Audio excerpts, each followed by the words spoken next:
Božić se slavi 25. prosinca. Vjerski je praznik i svjetski kulturni i komercijalni fenomen. Već 2 tisućljeća ljudi diljem svijeta prate ga tradicijama i praksama koje su i religiozne i sekularne prirode. Dan 25. prosinca, Božić, savezni je praznik u Sjedinjenim Američkim Državama od 1870. godine. Kako je Božić počeo? Sredina zime dugo se slavila diljem svijeta. Stoljećima prije dolaska čovjeka po imenu Isus, ranije Europljani proslavili su svjetlo i rođenje u najmračnijim zimskim danima. Mnogi su se narodi radovali tijekom zimskog solsticija, kada je iza njih bilo najgore od zime i mogli su se radovati duljim danima i produženim sunčevim satima. U Skandinaviji su od 21. prosinca, zimskog solsticija, do siječnja, Norvežani slavili jule. U znak priznanja povratka sunca, očevi i sinovi donijeli bi kući velike trupce koje bi zapalili. Ljudi bi se gostili dok ne izgori zapisnik, što bi moglo potrajati čak 12 sati. Norvežani su vjerovali da svaka iskra iz vatre predstavlja novu svinju i tele koje će se roditi iduće godine. Kraj prosinca bilo je savršeno vrijeme za slavlje u većini europskih područja. U to je doba godine većina goveda zaklana kako se ne bi morali hraniti tijekom zime. Za mnoge je to bilo jedino doba godine kada su imali zalihu svježeg mesa. Osim toga, većina vina i piva proizvedenog tijekom godine konačno je fermentirana i spremna za piće. U Njemačkoj su ljudi tijekom zimskog blagdana počastili poganskog boga Odena. Njemci su se bojali Odena, jer su vjerovali da je obavljao noćne letove kroz nebo promatrajući svoj narod, a onda odlučuje tko će napredovati ili umirati. Zbog njegove prisutnosti mnogi su ljudi odlučili ostati unutra. U Rimu, gdje zime nisu bile toliko oštre, kao one na krajnjem sjeveru, čast Saturna slavio se bog poljoprivrede. Počevši tjedna koji je vodio do zimskog solsticija i trajao puni mjesec dana, Saturnlija je bila hedonističko doba, kada su hrana i piće bili obilni, a normalni rimski socijalni poredak preokrenut je naopački. Mjesec dana robovi bi postajali majstori. Seljaci su bili zapovjednici grada. Poslovi škole bili su zatvoreni kako bi svi mogli uključiti u zabavu. Također u vrijeme zimskog solsticija Rimljani su obilježavali Juveniliju, blagdan u čast rimske djece.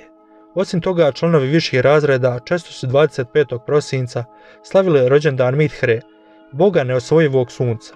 Vjerovalo se da je Mithra, dječji bog, rođen od kamena. Za neke Rimljane Mithrin rođendan bio je najsvetiji dan u godini. Je li Božić uistinu dan kada se Isus rodio? U ranim godinama kršćanstva Uskrs je bio glavni praznik. Isusovo rođenje nije se slavilo. U 4. stoljeću crkveni dužnosnici odlučili su za blagdan uvesti Isusovo rođenje. Nažalost, u Bibliji se ne spominje datum njegova rođenja, činjenica koju su Puritanci kasnije isticali kako bi se zanijekalo legitimitet proslave. Iako neki dokazi upućuju na to da je njegovo rođenje možda dogodilo u proljeće. Papa Julius izabrao je sam 25. prosinca kao taj dan. Uobičajeno je da je crkva odabrala taj datum u nastojanju da prihvati tradiciju poganskog Saturnlija festivala. Prvi put nazvan blagdanom nativnosti, običaj se proširio u Egipat do 432. i u Englesku do kraja 6. stoljeća. Do kraja 8. stoljeća proslava Božića proširila se sve do Skandinavije. Danas u Grčkoj i Ruskoj pravoslavnoj crkvi Božić se slavi 13 do 14 dana nakon 25. prosinca. To je zato što zapadna crkva koristi i gregorijanski kalendar, dok istočna crkva koristi i julijanski kalendar, koji je 13 do 14 dana iza gregorijanskog kalendara. I zapadne i istočne crkve predstavljaju dan bogojavljenja ili Trojice kraljeva 12 dana nakon vlastitih Božića. To je dan kada su vjerovali da su trojica mudraca konačno pronašli Isusa u jaslici. Održavanje Božića istodobno s tradicionalnim zimskim solsticijskim festivalima, crkveni čelnici povećali su izglede da će Božić biti popularno prihvaćen, ali su odustali od sposobnosti diktiranja kako se slavi. Kršćanstvo je u srednjem vijeku uglavnom zamijenilo pogansku religiju. Na Božić su vjernici pohodili crkvu, a potom slavili u pijanom karnevalskom ozračju sličnom današnjem Mardi Grasu. Svake godine prosjak ili student bio bi okrunjen gospodinom nereda. I željni nebeski majstori igrali su ulogu njegovih tema. Siromašni bi išli u kuće bogati i tražili najbolju hranu i piće. Ako se vlasnici ne pridržavaju, njihovi posjetitelji će ih vjerovatno terorizirati s nezadovoljstvom. Božić je postao doba godine kada bi gornji slojevi mogli vratiti svoj stvaran i zamišljeni dug društvu, zabavljajući manje sretne građane. Početkom 17. stoljeća val vjerskih reformi promijenio način na koji se Božić slavi u Europi. Kada su Oliver Cromwell i njegove puritanske snage 1645. godine preuzeli Englesku, obećali su da će osloboditi engleske dekadacije i u sklopu svojih napora otkazati Božić. Prema popularnom zahtjevu Charles II je vraćen na prijestolje i s njim je došao povratak popularnog odmora. Hodočasnici, engleski separatisti koji su 1620. godine došli u Ameriku, bili su još pravoslavniji od svojih puritanskih vjerovanja od Cromwella. Kao rezultat toga, Božić nije bio praznik u ranoj Americi. Od 1659. godine do 1681. godine u Bostonu je zapravo zabranjeno slavljenje Božića.